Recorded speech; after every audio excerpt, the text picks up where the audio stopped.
Hello, everyone, and welcome to Retention Chronicles. Today, we are joined by Michelle at Olipop. Thank you so much for joining us today, Michelle. We are so excited to have you. We're going to have you say hi, give a little bit of your background, introduce yourself and Olipop. Yeah, thank you so much for having me. I'm really excited to be here as well. So I am Michelle Paulhus. I work for Olipop. I am part of the omni-channel team here.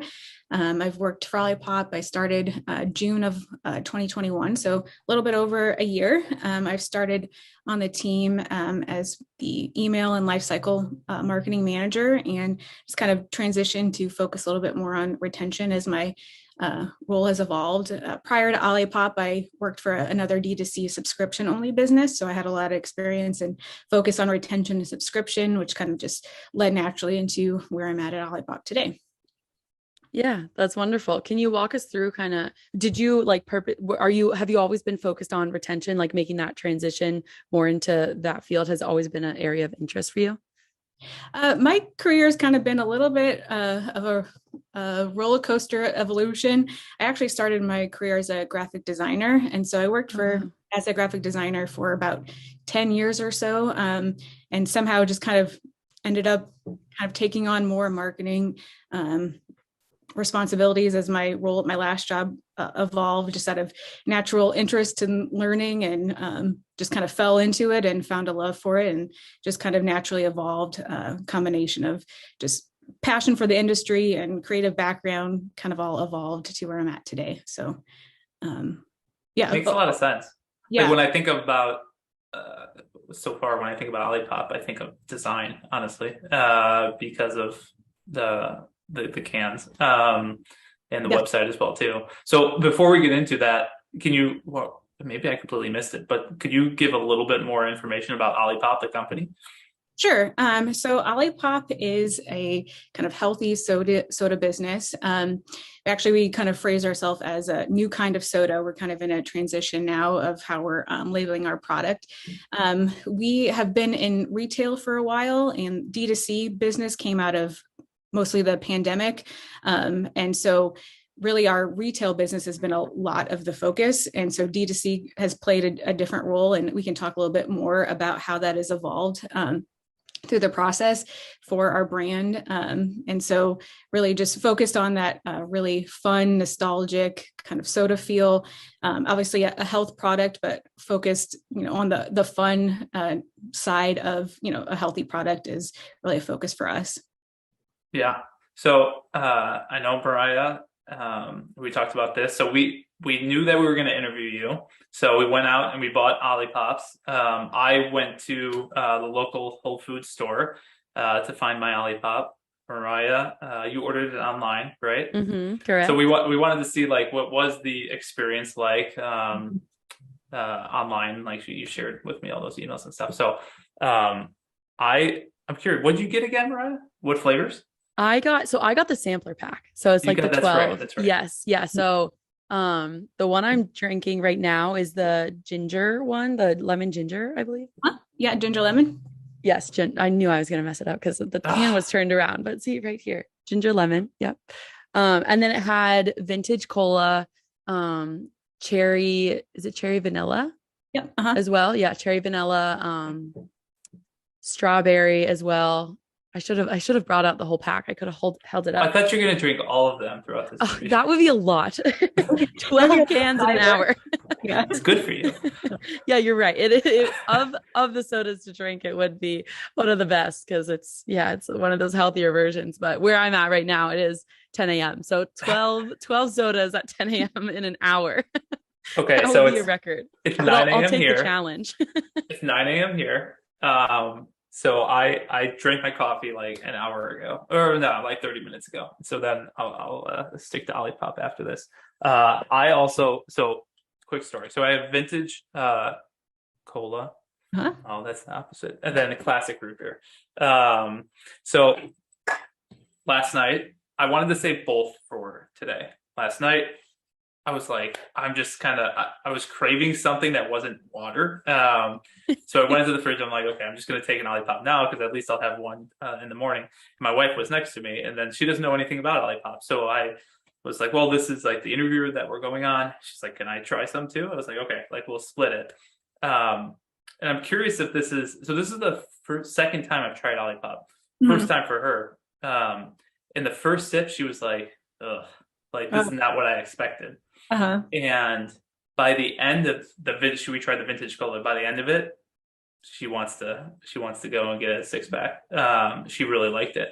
I'm curious, is that common, Michelle? Like, have you heard that from customers before? Like, it takes a little bit to get there, or at least like 1 or 2 cans? Yeah, definitely. I think it also comes down to the flavor variety. I mean, we hear a lot of people who really like one flavor, but another one just really wasn't their jam. So I think in terms of experimenting with our flavors and trying different things is really the way to go. People seem to be like really hardcore for certain flavors over the others. And I think it just takes time maybe to find what's right for you. And I also think it depends on maybe what your soda drinking habits are from the past. If you're like used to, a high sugar Coke kind of drink, it might come to you as a little bit of a different taste that might just take a little bit of time to get used to. But for people who, like myself, who really haven't had soda much in years, being able to drink something that tastes a lot like, original soda is like a major treat. So it just really depends, I think, on your background and what you're used to. But I do think we have a flavor kind of for everyone. Do you, I don't want to go all the way here yet, but I just want to ask this question. Like, sure. In the D2C space, you have that data point of obviously the types of drinks that someone is purchasing. So you kind of already have this segmentation of what people are buying, what they like.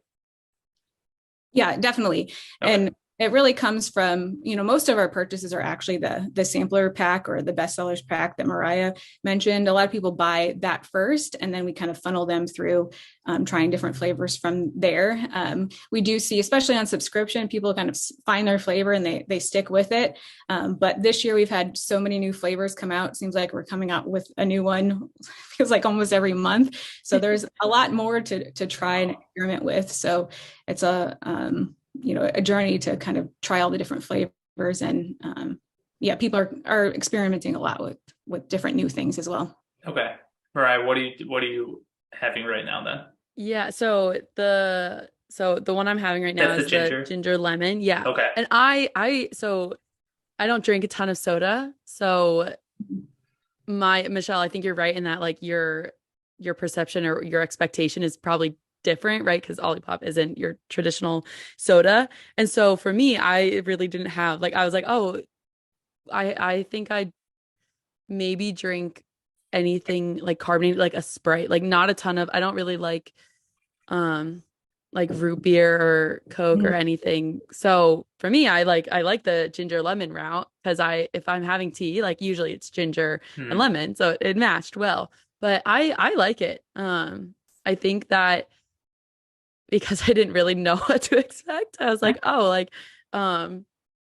cracking it open. I did kind of like the first sip. I was like, oh, it is a little bit different from what I planned. Like it kind of tastes like almost like kombucha a little bit. Like I could taste that it was definitely less sugar and better for me. If that sounds, if that makes sense to anyone. Like I could taste like that it was healthier. Yeah. Yeah, I think that especially the ginger lemon flavor is I think popular, especially with people who are coming from more like the kombucha kind of healthier drink spectrum, or maybe more like sparkling water type of thing. But then more of our classic soda flavors are maybe more attractive to people who are really transitioning from, the traditional soda. So, another interesting thing just about our flavors is we hear a lot about different like food pairings with different flavors, which for me is kind of like how I drink Olipop as well. Like I really like a vintage cola with a burger, but like, in the middle of the day for a treat, that banana cream flavor that came out over the summer, that's something that feels very indulgent, like a treat that I wouldn't necessarily pair with food, but is a good kind of, midday pick me up as well. Okay. Do you talk about this on your website or no? Like what pairings, or is that just kind of organic? We do a lot of on social with that. We have some blog posts about food pairings. We've done, some email content about it. We did, I think, an email campaign last year. We took a lot of like UGC content of what people are posting on social. Like I like, root beer with pizza, and kind of giving people different inspirations of what to try. And it's just interesting to hear what people like, because I think everybody's kind of different too. Oh yeah. Well, I bring that up because so again, we talked to Tenzo Tea before, and their big thing that they're really pushing is like the recipes, and so they're trying to just push the ideas, like especially on the retention side of, hey, here are a few recipes that are brand new from the user generated content that is being created, and then putting it on their website, and then obviously like trying to drive more traffic doing that. Yeah, content for us, like that has worked really well. Yeah. We have some really great kind of Instagram user generated content of, people pouring, a certain flavor over ice cream and maybe mixing, alcohol in it, making a little cocktail or a mocktail. So a lot of different things you can do with Olipop, just the same as you could mix in with traditional soda, which is fun. Yeah.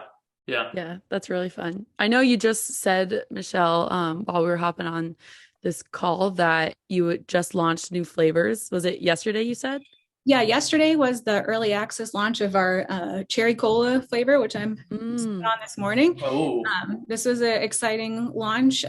The flavor is sold on drinkolipop.com, but it's also exclusive at Target, which with the red color, that matches. Yeah. Really exciting. First time we've done something quite like that, especially with a big national retailer like Target. So exciting launch. I think they have the flavor exclusive for the year, and it can also be purchased on our website.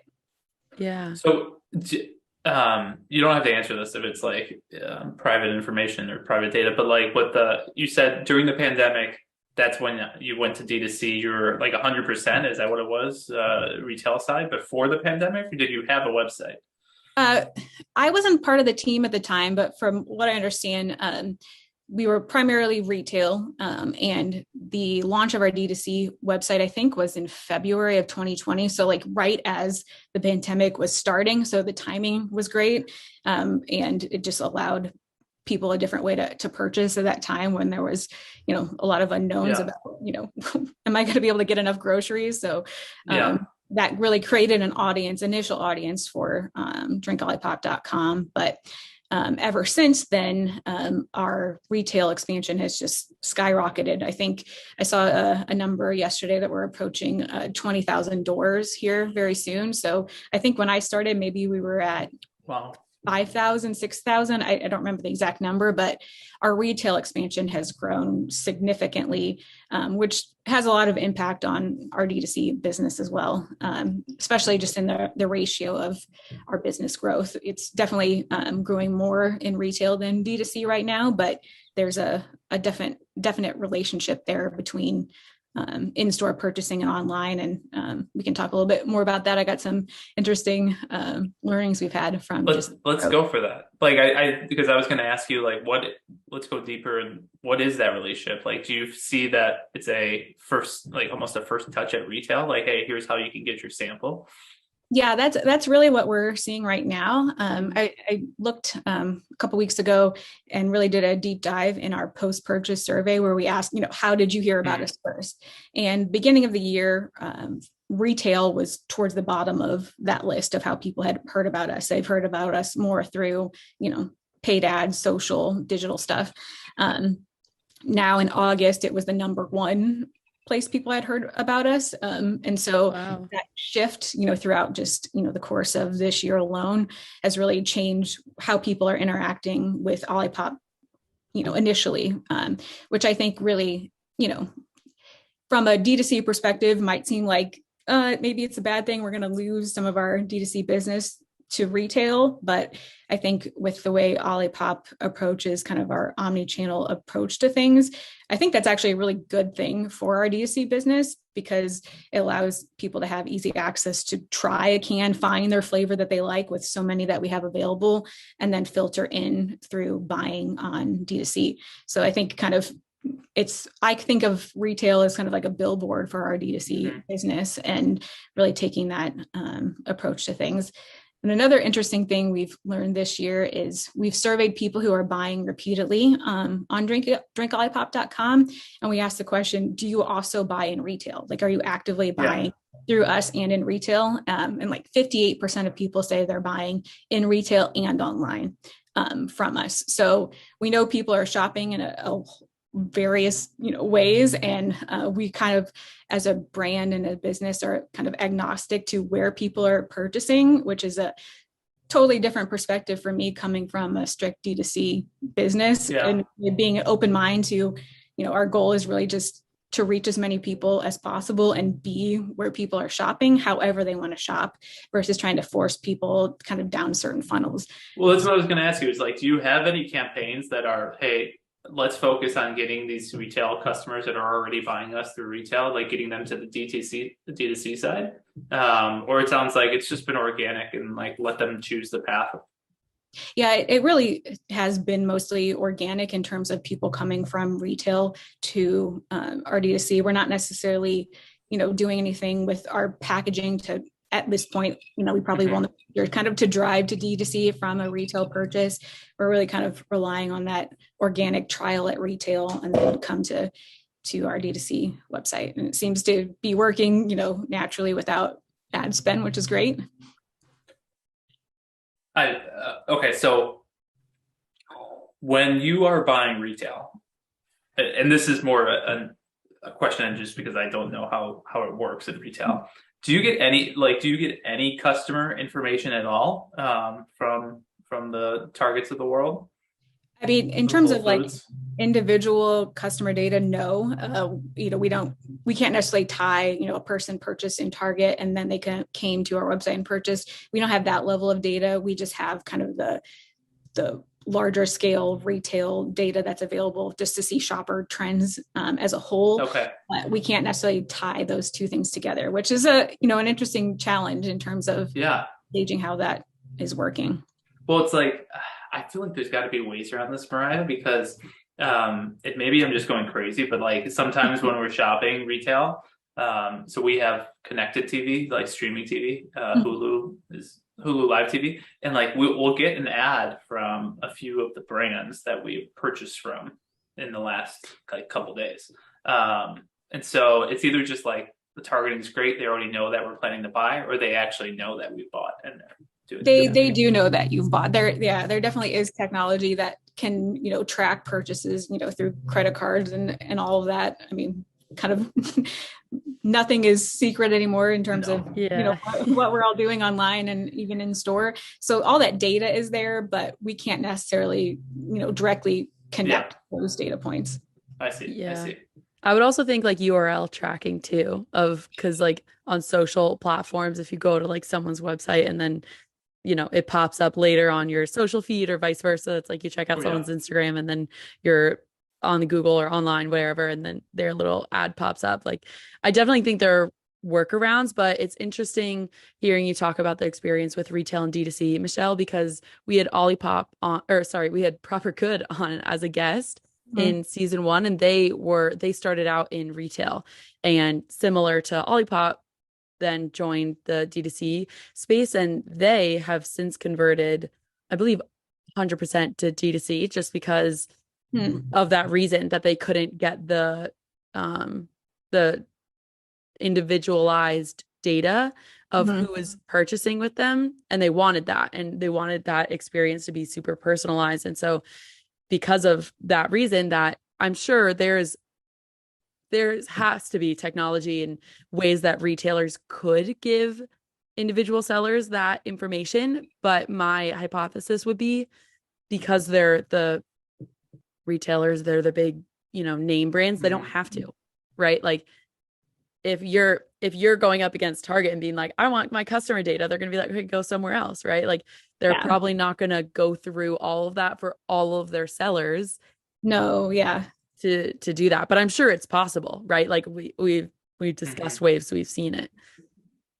Yeah, and we're getting there. We're finding ways to maybe not get to that level of data, but something that we just started working with is a company called Pair, which has it basically allows us to create a store locator where people can shop from our email campaigns, like to target.com. And so we can track if people are making those purchases coming from, our own channels and email, but we don't necessarily know exactly who did that or what they purchased, just that they did. So we can see the relationship, but we can't, necessarily market to a personal level based on that data. What is it? PEAR, PEAR? Yes. Okay. And then, so let's go back into like the retention side. Like, do you use a lot of technology today in your normal responsibilities? Like, is that a big part of Olipop? Yeah, definitely. Even though, we have that kind of interesting relationship where we know people are shopping in, multiple areas. We do know a lot of people are shopping on drinkolipop.com, and there are obviously tactics we can do to help retain those customers. We use a lot of different things. One of the kind of biggest wins we've had is working with Repeat. I don't know if you're familiar with them, but yes.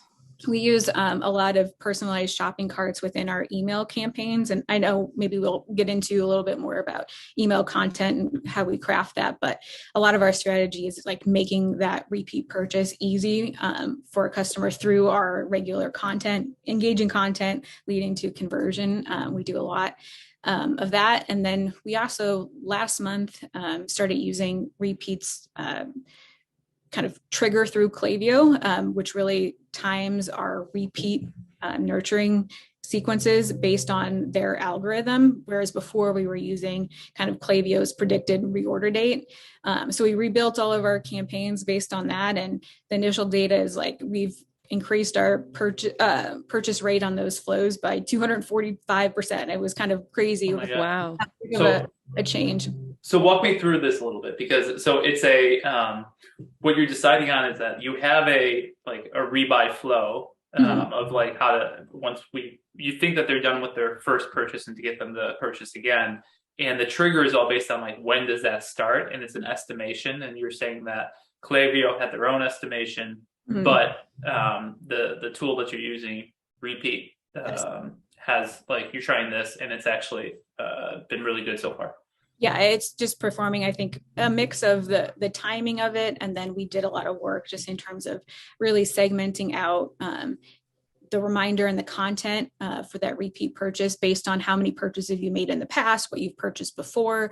And so we just did a lot of customization with that flow, that between the timing of the flow and then the work we've done on the content and the creative and the segmentation has really been performing really well for us. And exciting.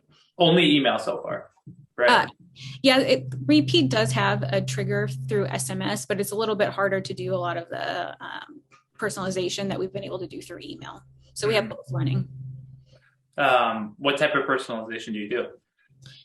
So we really focus on how many purchases you've had, so that the reminder isn't the same for, from your first purchase to your second purchase to your third purchase. And then we also focus heavily on the first purchase, knowing that most people are buying the bestseller or the variety sampler pack on their first purchase. We kind of follow up specifically about that flavor profile that they purchased, and then suggesting another flavor to try based on what the person has purchased before. I feel like I'm asking like so many questions. So I appreciate like all the like quick responses, because like now I got like another question based off of this. Okay. Do you look at LTV by well, actually, let me take a step back. For flavors, what determines a successful flavor? With the amount of flavor launches we've had this year, a lot of our flavors are new, so they'll get a huge spike, from interest of a new flavor launch, and then it kind of stabilizes off. Just in terms of what is successful on D2C versus retail is also really interesting. We found that actually, like, our most popular flavor in retail is strawberry vanilla. It's towards the bottom of the list for D2C, which is really interesting. And I think when did strawberry vanilla come out? A while ago or recently? Strawberry vanilla is one of our original flavors, so it's been kind of around from the beginning.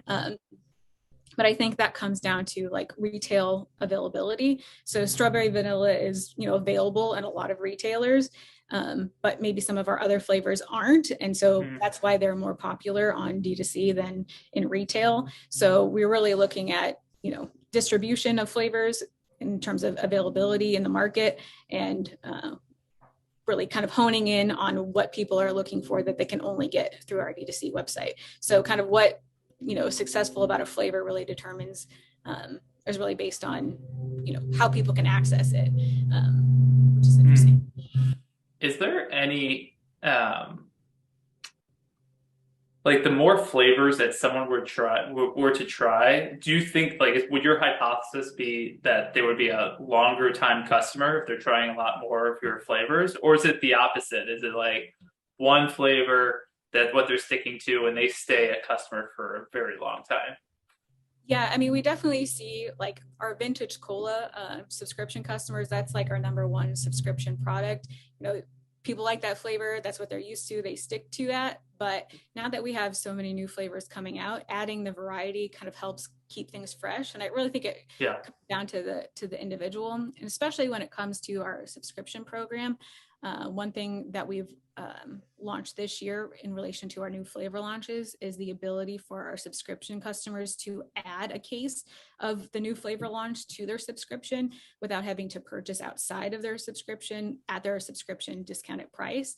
So that kind of creates and adds variety to the subscription at a discounted price, while still like retaining that original purchase intent of the flavor that they love while trying something new, all in the same shipment, which has been really great for us.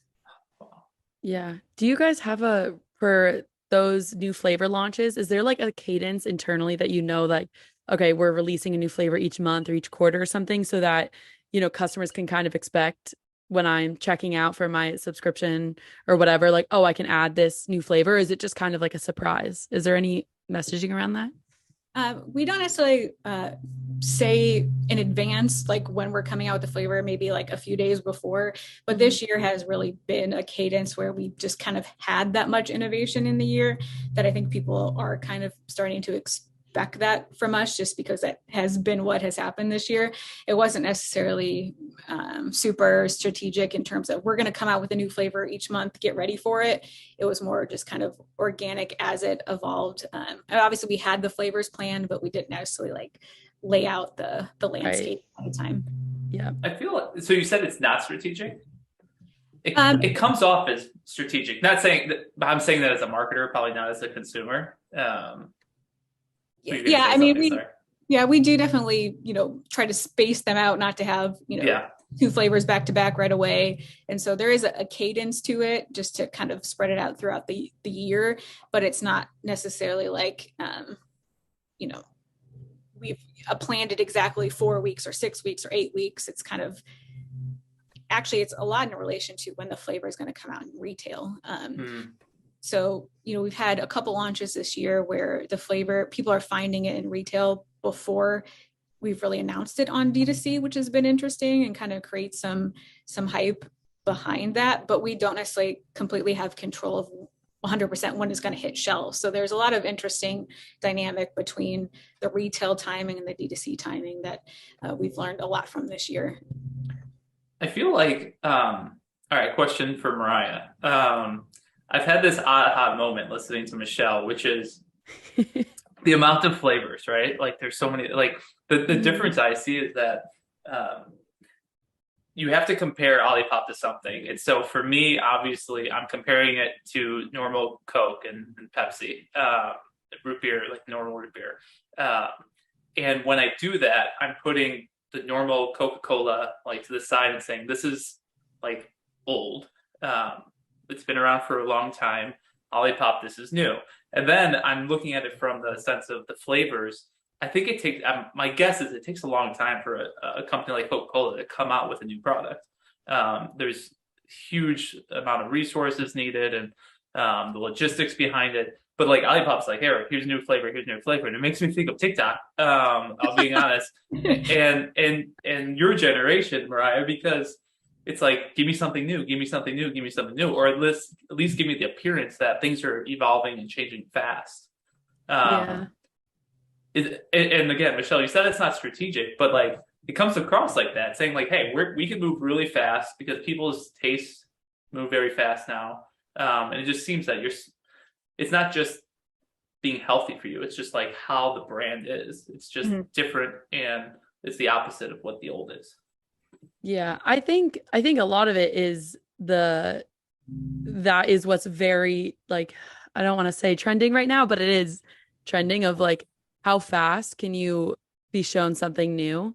And so like no matter the industry, that's going to work in your favor, right? Like everyone already knows Coca-Cola. It'll be around for decade, whatever, forever.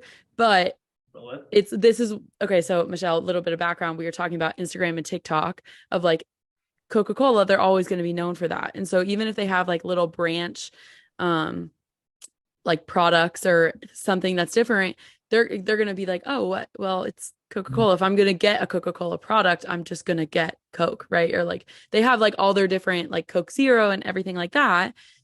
It's still going back to the same thing though. So even though it's new flavors, I would say that Olipop, you're going to it because at least this is my assumption. Correct me if I'm wrong, Michelle, but like you're going to Olipop because it's a healthy alternative. You're going to Coca-Cola because that's what you know. So it is an interesting dynamic to look at the two of them and compare them, but I do think they are different in that like their brand story or their messaging and who they're targeting, because Coca-Cola knows that they don't have to, come out with a new product because it's already established. Olipop, that kind of seems like that's your thing, right? Like you're coming out with all these interesting flavors and it's a newer brand, so people don't have that same they're not stuck in their ways the same way that you'd look at Coca-Cola. Figure out where to put it in their head. Yeah, it's like Instagram and TikTok, like the same thing we were discussing on the last podcast.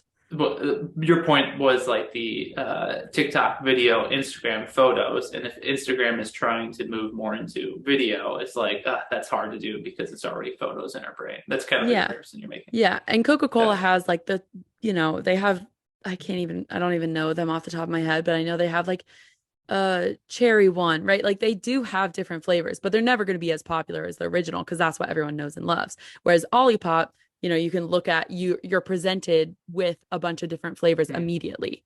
So like that's what they're more known for, is what I'd argue. Yeah, I get it. Yeah.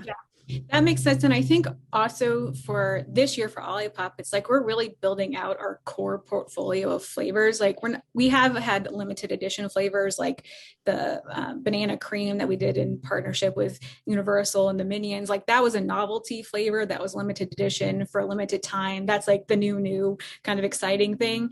But flavors that we've come out, like the cherry cola and the cream soda, those are like really iconic soda flavors that I think we're kind of building that portfolio of flavors to really position ourselves to compete with a traditional soda. We need that kind of flavor variety that people have come to, be nostalgic about in their lives. Like they remember having a cream soda. That's why we have the cream soda, is like to replicate that nostalgic feel. So it's a combination of excitement of the new flavors, but also just like coming out with that core portfolio that really satisfies that longing for the soda that we remember as kids. Who's we should have asked this early on, especially being the retention manager, like who is the typical buyer, and like how many buyers do you have if you were to forecast that? So Olipop, I think, is really going through a transition in terms of who our core customer is. When Olipop started, we were more of that health product. We were targeting a lot of healthy kombucha drinkers, whole food shopping moms, like that type of audience, healthy influencers, that kind of audience. But now as we've expanded it, major retailers like Target and Walmart, our customer base is very wide now, and that's what we really want in terms of our mission to really change what people are drinking and the relationship with soda. So as Olipop expands, our customer base is broader and broader and broader, and that's really a focus for our brand in the next year, is really honing in on that messaging that appeals to a broad audience and doesn't necessarily get too preachy about, health things, and, makes it more about the experience of, enjoying something that's, better for you without sacrificing too much of, enjoyment of actually having a healthy product. So our messaging and the approach to things is really kind of changing, and who we're hoping to reach is expanding a lot. And it's really exciting as a kind of better for you brand to be approaching that shift. That makes sense.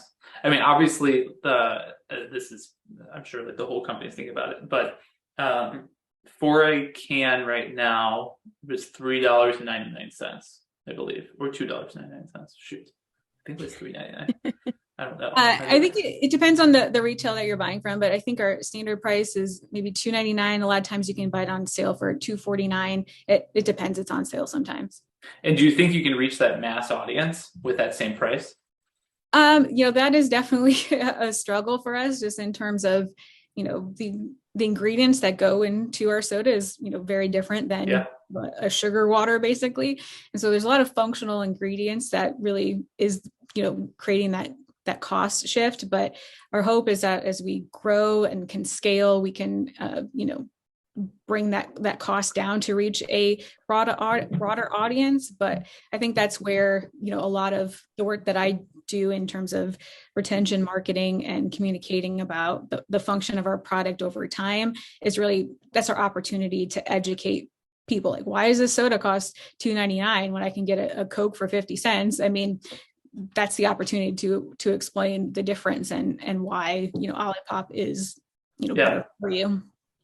Well, let's hit on that, because on the emails that Mariah and I received, like once we ordered our Olipop, I would say that's what came across. It was very educational, especially like, hey, the confirmation of the order, and I think the order was shipped. It was all about like, hey, here's why this is good for you. So that's on purpose, obviously.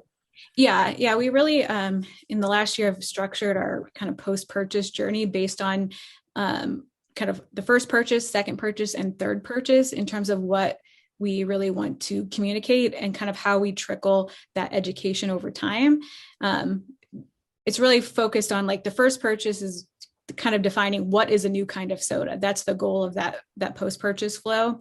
Second purchase, we start to get a little bit more into function, a little bit more about fiber, a little bit more about the microbiome. So it's kind of trickling education without like kind of shoving it in your face right at the beginning. That can be a turnoff for a lot of people. But as you get more invested and Olipop becomes a habit, you're drinking it regularly, we want to educate people on, what that's actually meaning for you, and how it can make a difference in your daily life without necessarily starting with that, leading with that. We're leading more with the, it's a new kind of soda rather than it's a sparkling health tonic.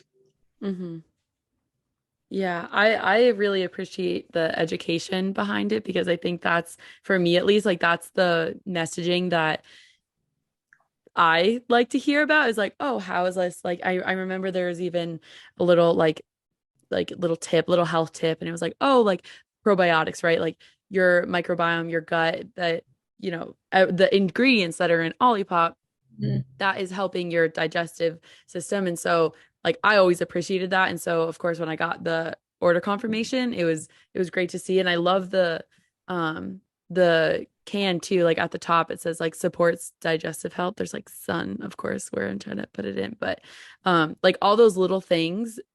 And I want to go into like the messaging a little bit too of all the branding. Like, how do you get that across without being too like preachy, and still trying to captivate that wider audience that you were saying Olipop is, trying to go after, right? You're not just exclusively in this more niche community, but it's like, how do you balance getting that messaging and branding across to a point that it isn't so overwhelming that it isn't relatable for the masses, right? So I would love to, I know you said that Olipop in terms of its audience is going into the transition in terms of a wider reach, but I'd love to know, has the branding always stayed the same? Like the can and the whole process of crafting those emails and all the social, has that also kind of grown and adapted as the audience has?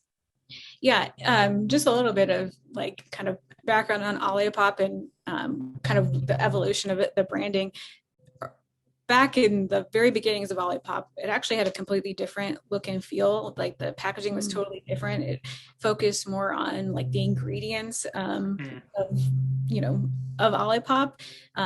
Our co-founders Ben and David had like a gut feeling about that it wasn't really what they wanted to put out, and that ended up, they scrapped it all, and it ended up to what you see today in terms of the very colorful, nostalgic feeling of our packaging, which is 1,000% been a large part of our success. Just it looks fun to drink an Olipop from the packaging, but in terms of like the nuances of our packaging and the branding, this is where the slight shift that we're going through right now. I think I mentioned a couple of times, some of our cans say sparkling tonic, and you'll see over the next year they're starting to specifically say a new kind of soda. I don't know if your can says sparkling tonic. It does. And mine does. Yeah. Mine, the cherry cola that just came out, says a new kind of soda. Oh, that's fun. Okay. Is really what we're focusing on. So that's the kind of transition between sparkling tonic sounds much more like a health beverage. A new kind of soda is, it's soda, it's not sparkling water. It really defines what the product is, but also hints to being slightly, what's a new kind of soda? What does that mean? And so that's where, a lot of the education then comes in from the curiosity of what a new kind of soda actually means. And you're trying to start your own new category, it sounds like. Yeah, I mean, that's really what we're doing. We're, a functional beverage, but trying to break from kind of that strict category into something that really can compete with a traditional soda. It's really the goal. But, in terms of how we keep people engaged, especially, you mentioned the price point, and really communicating that is making that educational content fun and engaging. And just by the nature of, Olipop's branding and packaging, it's colorful, it's fun. We have amazing creative team that really does an amazing job of combining, fun visuals with, really kind of maybe unexpected copy that gets, can get really fun. In some of our campaigns, like we really kind of go for a different approach that maybe other kind of healthy brands might not. I think one of the questions on the list here was about, what is a, campaign that you've really enjoyed working on? And I think this really kind of ties into your question. Like we go for it in terms of the educational content. We worked on a campaign with partnered with a registered dietitian to create educational content that just really addressed a very common question we get, which is, does Olipop make you poop? Like we went for that. We get that question a lot. We introduced that concept. It was eye-catching and different, and something people wonder with the fiber content in our product. And so it was just kind of a fun way to engage that concept without, making a 5-page dissertation on the benefits of fiber. That's kind of the approach that we take, is talking about the topic, but in a kind of friendly, engaging way, like really thinking about how you might talk to a friend about, healthy changes that you make. About poop. Yeah. Very lighthearted. I like that. Yes. When you said you got a lot of questions, not you got a lot of questions, the brand got a lot of questions. It'd be odd if you just got it. But like we're individuals emailing Olipop. Is that, or is it just kind of like you saw this in, I don't know, different communities and threads, people were asking that, or were they actually like, let's find the email to Olipop, to Michelle, and I have a question? It really has come from a lot of different channels. We see that question on social, we get it directly, in our CX inbox. If you start to Google, does Olipop, one of the things that comes up as a common search is, does Olipop? I'm testing this. We've seen these things, and we, seen that people are asking these questions. So let's talk about it. And it is, you're right. It was number 3 for me. Does Olipop have caffeine? Does Olipop have alcohol? Does Olipop make you poop? Yeah. Number 3. That's great. A brand awareness too, right? Yeah. That's great. let's go. I'm curious about the second one. Does Olipop have alcohol? Is this something that the team has considered at all, or no? Even just a partnership somewhere? We definitely have, recipes and suggestions about different cocktails that you can make, but I don't know that we're really in the space that's starting to come out with, especially if you just did sparkling tonic and you're like, oh gosh, we got to change this again. Yeah. Who knows what will come in the future for Olipop, but, I wouldn't necessarily rule it out, but we've got a lot of plans just on, really tackling the soda market. So that might be a little ways off. So I want to take a quick step backwards and talk about those emails really quick. Sure.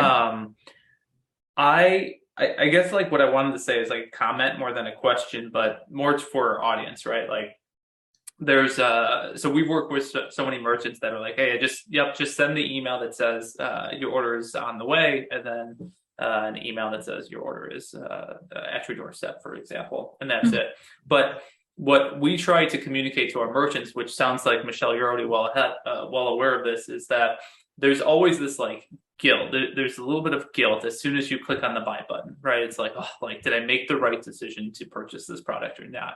And I felt it was the flow that you put together like helped with that guilt along the way. It made me assure myself that I made the right decision, right? Like it was, okay, I'm buying this for health reasons. And then like the very first email was the confirmation that it was purchased. And then I think there was information there about, again, like the health reasons, like you said, like the first flow is about just like general overall high level health reasons about Olipop.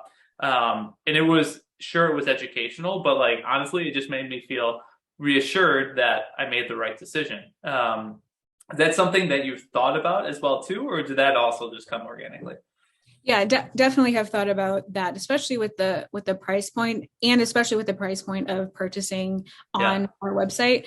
To commit to buying a whole 12 case of something that maybe you haven't tried before. Our hope is that you have tried it before in retail, but maybe you haven't, or it's a new flavor. There really is a need to confirm that you made the right decision, and something exciting is coming from the investment that you made in yourself, really. What so you talked about the goal of the going from first purchase to second purchase to third purchase, and you have campaigns for each one of those. Like, how do you know that it's working or not? Well, I think this really comes down to like kind of the longer game of retention. Is like you don't really until you really have time with it, and you watch those campaigns and you look at how people are engaging with the content, but then also are we making that bridge from first to second purchase? How many people go through that flow and end up repurchasing? Also making those campaigns easy to purchase from. So we're looking at the engagement of those flows. Are people engaging with that content? But then also, does that content actually end up generating sales? It might not be our goal from the content. The goal is, the education and to make you, feel good about your purchase. But then, do people end up actually buying from that email? And we're seeing that is the case. So that's kind of two things that we're looking at is, are people engaging with the content? Are people purchasing from those flows? But then do they ultimately end up repurchasing as well?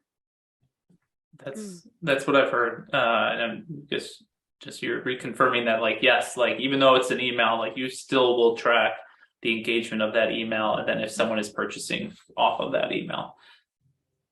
Yeah. Yeah. I do want to add to, or Michelle, do you have something to add onto that? Okay. I want to add that.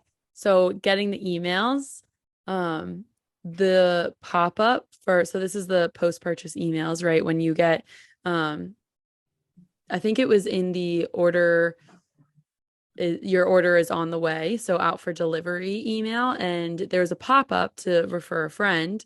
And so it was like, send this to your friends, $15 off, whatever. And then there was also another part of that, which was, of course, anyone who listens to the podcast will know I was intrigued by, which was I guess, a partnership or integration. I'm not sure what the technical term is there, but you're working with Bounty. And so from the consumer point of view, it's like this little, it has it in your emails and it's like, okay, want to get paid to create a TikTok of you drinking Olipop, something along those lines. And so I, of course, had to set up the process and see what it was all about. But can you tell us more about kind of that? Like, it can be high level, just about Bounty and what the inspiration behind that was. Because I have my hypothesis, but I would love to hear your reasoning. And maybe talk a little bit about like what. Sorry, I was even confused with something. Like when you told me, Mariah, like what? It's like a link. Like so if you could explain exactly what it looks like. Sure. So, well, actually, the process for Bounty actually starts immediately after post-purchase on the confirmation page. So on the confirmation page, there is a widget through an integration we have with Bounty, which is really just a experiment for us right now, something we're trying. And basically what it says on that confirmation page is, do you want to get paid to talk about Olipop? And because you've got the product coming to you, you've already purchased it, you can sign up to basically make TikTok videos about Olipop once it arrives. And you sign up through a process to basically, commit to making content. The content, exists organically on, the individual creators' accounts, and then Bounty tracks the views on that content and then pays out creators based on views, just kind of organically and naturally without it being. Just on views? Yes. Yeah. And as a brand, you can set up different like thresholds for how many views you want. And I don't necessarily know all the details of how we have that set up, but that's the kind of general flow of it. And what we've done is, because that really exists like on the confirmation page, which is you see maybe once when you check out, we've worked it into our post-purchase flows and emails as well, so that you're getting that information about Bounty, like basically as you're receiving the product as well. So that seems to work well for us just in terms of timing. We're seeing a lot of organic content come out of that. And, that has been great for us. It's, very early stages of, working with Bounty, but so far seems to be working well just in terms of the amount of content that we're getting and our TikTok presence really growing as a brand. But actually, I think just yesterday I heard from Bounty that they actually have a new integration with Klaviyo that they can set up a separate trigger to send like a dedicated email about Bounty that sends you through a whole personalized experience to sign up for it outside of the confirmation page. Because currently you have to really. It's coming from Olipop though. It would be still coming from Olipop. Yeah, it would be coming from Olipop through our account, message exactly how we want to, but just allow that messaging and to exist outside of that post-purchase email and its own kind of timing and flow. So is that difficult for you though? Because it's like two competing metrics, right? Like it's like, okay, we got to focus on the retention piece and educating the consumer. And then at the same time, it's like, well, can they generate content to help us generate even new consumers? Is that a difficult thing to do for you? That is, something we just in general constantly have struggled with is, that post-purchase experience. There's so much that we could say and want to say, and, you only have so much space, but we use that kind of as an experiment, and we had the opportunity. We wanted to see if we could get that content created, and that was really the best and only place to put it. So, are we temporarily sacrificing maybe another placement? Yes, but in the spirit of innovation and experimentation, that's kind of the sacrifice we sometimes have to make. Well, it probably comes down to personalization, right? Like if you can understand the customer from the beginning, like showing me a Bounty like probably doesn't make sense unless maybe Mariah thinks that I should start a TikTok soon. But like showing a Bounty to Mariah maybe makes more sense. And I think like that would be interesting, like conditional flows based on either first party data that you have or like third party data that's saying like, hey, Brian Lastovich has, these social media accounts linked to him. Yeah, definitely. And I think that integration that is coming out with Bounty will allow us to personalize that, do that more. Yeah. Cool. I would offer too, even though, I'm sure it's a trade-off with the educational content versus having the Bounty TikTok offering there. I would offer that it lends itself. So Bounty, it lends itself to retention. as well, right? Like, so you're creating the content. And so that's another way for Olipop to have a relationship with their consumer that is different from other, like you're an owner in the product. It's almost like you're an owner in the product now. You're part of the marketing team, right? Yeah. So you gotta be owning the product if you want to be an owner into it. And there's a motivator there, right? Like being compensated, whatever. But there's also a like subliminal or subconscious level. It's like, oh, I'm now more committed to Olipop because I am putting, and if I've signed up for Bounty, I'm putting more work into it, putting more time, investing more time. And so if you see that then become successful as an individual and as a consumer, you're like, oh, I'm going to keep working with Olipop, keep consuming their product because one, I like it. Two, there's this other avenue that it's like now as a consumer, I can create content and get compensated for it on the back end. So I would say, even though it is an interesting toss up to experiment with of, okay, you're not putting in like this blog post, I think it also lends itself nicely to the relationship building aspect of retention, but also it plays into the branding a bit, in my opinion, because it's newer for Olipop. Like I haven't seen that before. So I'm like, oh, wow, they're really on top of it. They're such a fun brand. They're on TikTok, right? Like even if you aren't on TikTok, I think there's still have to be on TikTok to be a fun brand. Oh, yes. My. Yeah. Well, actually, we've used that Bounty offer as kind of like actual growth and new customer acquisition tool in a way as well, because our team who makes our TikTok content is amazing. They did a TikTok directly about Bounty, basically saying, purchase from Olipop with this promo code and you can get paid to talk about Olipop. So we've seen orders come from the fact that we've said, new orders come from the fact that we've said you can end up doing this with, the Olipop that you will purchase, even though you haven't ever tried it before. Or maybe you've tried it in store, but now here's a new way to interact with the brand. We actually used a campaign at the initial launch of Bounty with a promo code. We targeted some people who are very new to our flows who haven't purchased yet, alongside, some kind of consistent long-term customers with us. And we saw a lot of people purchase Olipop for the first time because of that Bounty offer, which is really interesting. So I think it works both ways for us.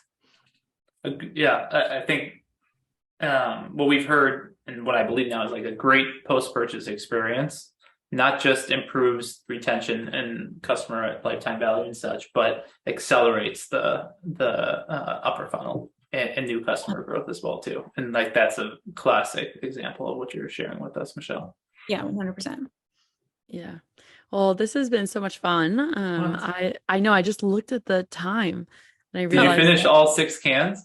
12. 12. I finished all 12 cans. Yeah. You didn't see me.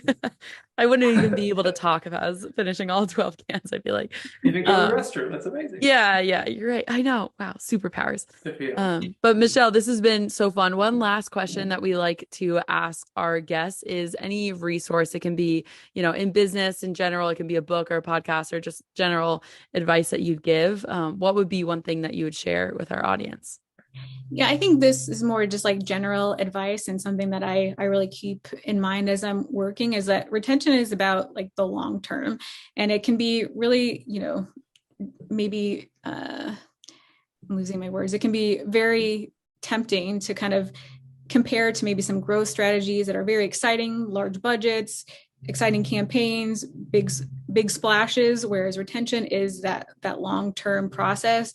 It takes a lot of grind and refinement and willing to like really commit to the process that in the long term is really rewarding, but it takes a certain mindset to really focus on that long-term goal. Yeah, I love that. You have to have patience, Maria. Yeah.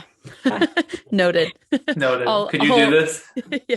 I'll think of that while I'm sipping on my Olipop. Well, Michelle, this has been a blast. So thank you again for making the time and telling us more about the ins and outs of Olipop and everything in between. Yeah. Thank you guys. This was fun. Thanks, Michelle.